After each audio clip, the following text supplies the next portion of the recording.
తల మీద చెయ్యి వేసి బొట్టు పెట్టినా, తాళి బొట్టు మెడను కట్టి బొట్టు పెట్టినా, తల మీద చెయ్యి వేసి బొట్టు పెట్టినా, తాళి బొట్టు మెడను కట్టి బొట్టు పెట్టినా, సన్ని కళ్ళు తొక్కినా సప్త పదులు మెట్టినా, సన్ని కళ్ళు తొక్కినా సప్త పదులు మెట్టినా, మనసు మనసు కలపడమే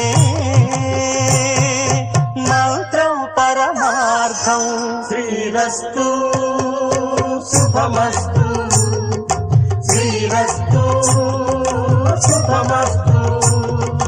శ్రీకారం చుట్టుకుంది పెళ్లి పుస్తకం, ఇక ఆకారం దాచుతుంది కొత్త జీవితం.